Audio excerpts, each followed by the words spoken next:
Con su permiso, señor presidente, buenos días a todas, a todos. Hoy es 8 de marzo. Es un gusto estar aquí hoy, especialmente por las mujeres que lucharon porque otras mujeres ocupáramos estos espacios. Pero pues vamos a empezar con las noticias falsas. La primera, falso que la reforma electoral propiciará un narcoestado. Como parte de la desinformación, The Wall Street Journal, diario estadounidense que ha destacado la marcha en defensa del INE, publicó un artículo en el que se afirma que con la reforma electoral propuesta por el presidente Andrés Manuel López Obrador se debilita al INE y con ello se daría paso a un narcoestado. Pero todo lo que se afirma en este texto, por supuesto que es falso. La periodista May Anastasia O'Grady advirtió en The Wall Street Journal que la reforma electoral debilita al Instituto Nacional Electoral, lo que podría traducirse en inseguridad en las próximas elecciones, ya que el narcotráfico podría aprovecharse y aumentar el robo de urnas, amenazas y asesinatos contra candidatos que no comulgan con sus planes. Ella también dice, ahora que quiere acabar con el organismo de control electoral, que puede ser una de las últimas líneas de defensa contra un narcoestado. ¿Qué creen? Curiosamente, este texto se apoya en un informe elaborado por el PRI, el PAN y el PRD, donde reporta presuntos actos de terrorismo realizados por los cárteles. Sin embargo, el escenario pintado por el medio estadounidense forma parte de las noticias falsas que circulan para atacar al presidente López Obrador. Al pueblo de México le reiteramos, la reforma electoral se limita a modificar la estructura del INE, pero no afecta su funcionalidad ni limita el cumplimiento de sus tareas. Se busca disminuir los costos de las elecciones, que por cierto son unas de las más caras del mundo. Se eliminan duplicidades en puestos, pero no van a desaparecer las funciones ni las facultades del Instituto Nacional Electoral, por lo que el órgano seguirá fungiendo como árbitro electoral y las elecciones operarán con normalidad. Incluso el PREP funcionará mejor y el conteo de votos definitivo llevará menos tiempo. También es falso que el plan B debilite al INE y se abran las puertas al narco. Lo que sí es nota es que ese influyente periódico estadounidense, The Wall Street Journal, difunda noticias falsas sobre las políticas del gobierno mexicano. Y si creían que era la única de The Wall Street Journal, pues no, hay otra. El exfiscal sugiere que Estados Unidos intervenga a México contra los cárteles. Y ya sabemos, los periodistas mexicanos le hicieron segunda. Tras las posturas intervencionistas del exfiscal de Estados Unidos, William Barr, quien publicó un artículo en el diario The Wall Street Journal en que acusa falsamente al gobierno mexicano de proteger a cárteles mexicanos y respaldó la iniciativa de considerar terroristas a dichos cárteles, así como permitir que las Fuerzas Armadas estadounidenses combatan a los cárteles en otros países. Esta postura fue retomada en redes sociales por la prensa estadounidense, pero no solamente por ellos. También quienes festinaron lo dicho por Barr fueron Mario Levario Turcot, Joaquín López Dóriga, pero fíjense, la mención honorífica se la lleva María Elena Morera, presidenta de Causa en Común, asociación que, recordemos, recibía financiamiento millonario directo, casi, de la mano de Genaro García Luna, ahora preso en Estados Unidos, cuando estaba al frente de la seguridad pública de nuestro país. Pues bien, Morera, quien en pantalla vemos muy cómodamente posando con García Luna, repetimos, preso en Estados Unidos. A la que también vimos muy contentita ahí es a la muy cuestionada Isabel Miranda de Wallace. En fin, queremos mostrarle cómo en una entrevista Morera defendió a sus jefes. Vamos a ver esto. Esta política de abrazos que tiene el presidente Calderón, que tiene el presidente López Obrador, que bien decía William Barr en su artículo que el único que realmente luchó contra las bandas criminales era Calderón. Y López Obrador dice, ¿cómo puedes decir eso si García Luna era de ellos, era de los narcos? Pues sí, lo que pasa es que yo no hago sentencias, ¿no? Desde mi punto de vista, el tema de García Luna también es extraño porque no vimos ninguna evidencia, ¿no? Vimos muchos testimoniales que allá se toman en cuenta en este tipo de juicios, pero no vimos ninguna evidencia.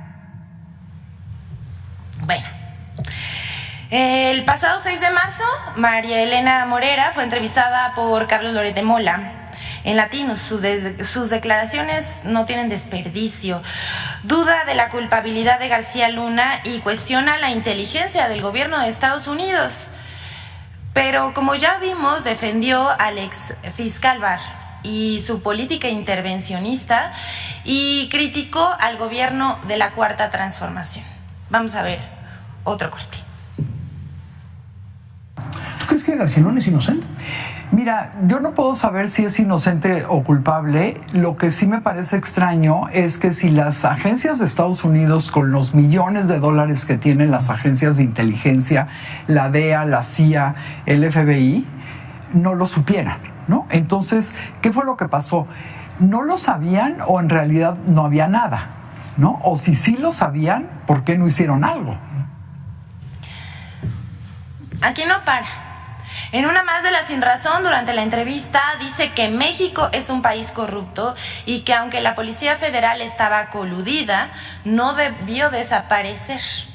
Y ahí le echa la culpa a la ciudadanía de la corrupción cuando remata diciendo que la policía es una imagen del pueblo al que sirve.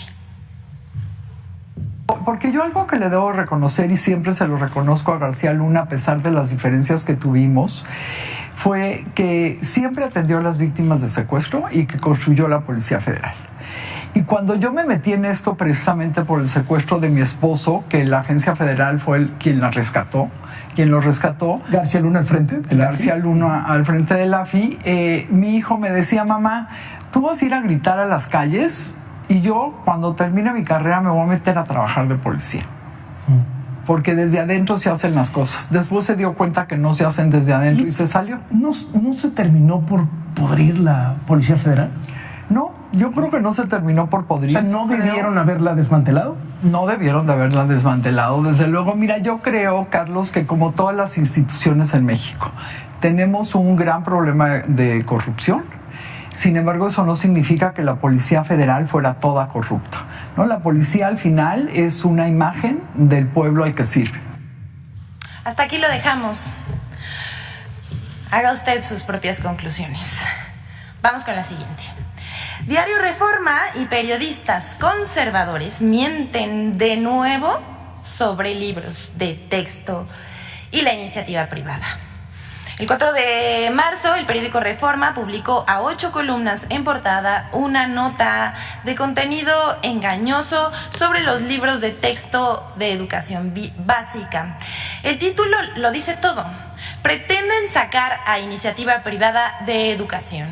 Esta afirmación que hace el diario Reforma es falsa. Y les decimos por qué. La Secretaría de Educación Pública aclaró a través de la Dirección General de Materiales Educativos y de conformidad con el artículo 3 de la Constitución Política de los Estados Unidos Mexicanos y 113 de la Ley General de Educación, le corresponde a la SEP de manera exclusiva elaborar, editar, mantener actualizados, así como autorizar el uso de libros de texto para la educación preescolar, primaria y secundaria, y fijar los lineamientos generales para el uso de material educativo para la educación básica. Los libros de texto que no son elaborados por la Secretaría de Educación Pública deberán ser autorizados por la instancia educativa correspondiente. Esto no es de esta administración, está establecido en la Carta Magna. Reforma miente. No es verdad tampoco que la iniciativa privada no puede editar libros de texto siempre y cuando cuente con la autorización de la autoridad educativa. Reforma tergiversa la información para generar una percepción de que este gobierno rechaza la inversión de los privados. Pero el diario Reforma no fue el único que diseminó esta falsedad. Pablo Girard escribió en el periódico El Financiero una columna con un título de terror. Terminarán quemando libros, dice. Con el mismo argumento falso de dejar afuera la iniciativa privada de la producción de libros de texto. Con aquel discurso desgastado de que este gobierno quiere controlar la mente de los mexicanos a través de la ideología. Que los profesores recibirán adoctrinamiento marxista por mandato oficial para controlarlos. Lo cual sabemos que es absolutamente falso. Y si creen que paró ahí, pues no, Reforma no tiene llenadera. Y entonces el 5 de marzo también publicó en portada una nota titulada "Cubre iniciativa privada de eficiencias educativas". Pero veamos lo que argumenta, pues muestra los avances de la política privatizadora de la educación en el periodo neoliberal. El resultado está a la vista: 28% de la educación superior y 50% del posgrado es manejada por el sector privado, mientras los gobiernos neoliberales disminuyeron los recursos destinados a la educación. Ahora, con la nueva política educativa del gobierno del presidente Andrés Manuel López Obrador, aumentó el presupuesto educativo y se ha dispuesto un mecanismo para que todo aquel que quiera acceder a la educación pueda hacerlo. Un ejemplo de ello son las universidades Benito Juárez y también las becas para estudiantes. Que nadie tenga que abandonar la escuela por falta de recursos económicos. La educación en esta administración ahora es un derecho y no un privilegio. Pues hasta aquí, Reforma. Pero vamos a otra cosa que acaba de mencionar el presidente y que vamos a puntualizar: 5 mentiras sobre la reforma electoral. Esta reforma, aprobada por el Congreso de la Unión, hemos visto la campaña de desinformación y mentiras en medios de comunicación, redes sociales y por todos los medios que puede la oposición. Pero no solamente por ellos, también por la autoridad electoral, como los consejeros Lorenzo Córdoba y Ciro Murayama. El gobierno, vamos a aclarar, no controlará al INE, que seguirá gozando de autonomía. Tampoco mutila al instituto, que seguirá cumpliendo con sus funciones. Vamos a estas mentiras y las vamos a responder.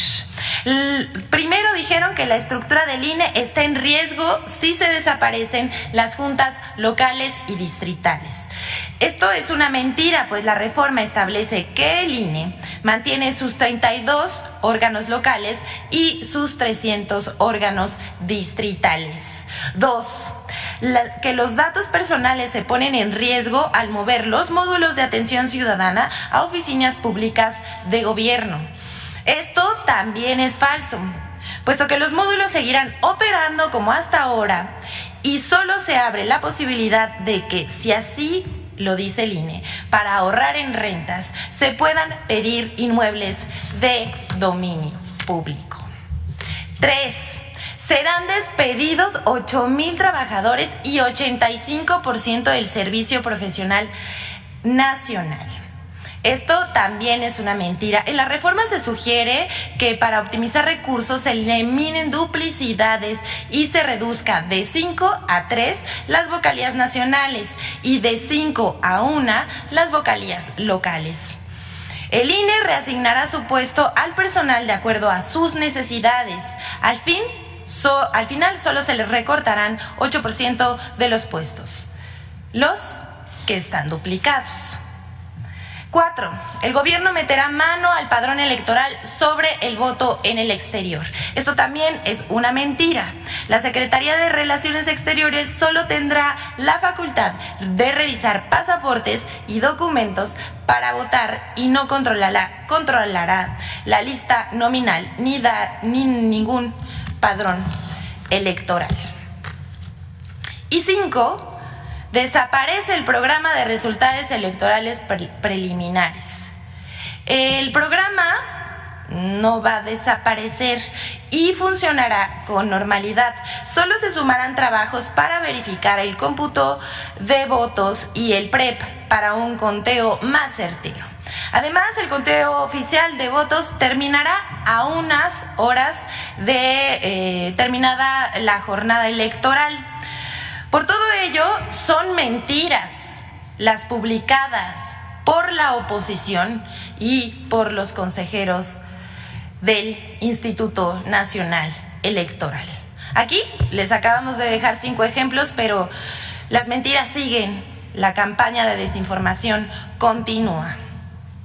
Por último, les vamos a mostrar un video de Infodemia sobre las noticias falsas diseminadas por el caso de 4 estadounidenses privados de su libertad, en donde lamentablemente 2 perdieron la vida. Vamos a verlo.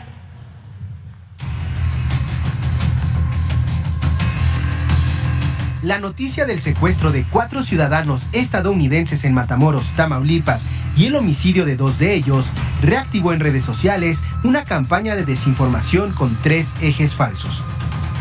1. Falso que el gobernador Américo Villarreal y Morena fueron financiados por el Cártel del Noroeste. Felipe Calderón publicó en su cuenta de Twitter una columna periodística en la que se afirma que el gobernador de Tamaulipas, Américo Villarreal, y el partido Morena recibieron financiamiento de grupos criminales. Sin embargo, esta columna tomó como base principal de su información cables diplomáticos de agencias de Estados Unidos falsos, publicados en el también falso sitio web Dallas Chronicle, creado únicamente con ese propósito. Los cables fueron desmentidos por el propio embajador estadounidense Ken Salazar en septiembre de 2022. 2. Falso que los ciudadanos estadounidenses fueron confundidos con narcotraficantes. En redes sociales circularon noticias falsas sobre el secuestro de los ciudadanos estadounidenses. Por ejemplo, algunas aseguraban que habían sido confundidos con narcotraficantes haitianos o que se trataba de migrantes de esa nacionalidad. Incluso se aseguró que habrían sido utilizados como blancos de tiro por el crimen organizado. 3. Falso que el gobierno de México solo actúa contra grupos criminales por presión de Estados Unidos. El operativo para encontrar a los ciudadanos estadounidenses fue conformado por instituciones mexicanas como la Guardia Nacional y las Secretarías de Seguridad y de la Defensa Nacional. El gobierno de México ha insistido en no permitir la injerencia del gobierno estadounidense en asuntos nacionales. Infodemia. Hasta aquí la sección, pero si me permiten, en el marco del Día Internacional de la Mujer, me gustaría expresar que es un honor pertenecer y colaborar con el gobierno más humanista y con perspectiva de género que ha tenido este país, México, y una prueba de ello es que por primera vez en la historia esta administración tiene un gabinete paritario. La lucha sigue. ¿Es cuánto, señor presidente?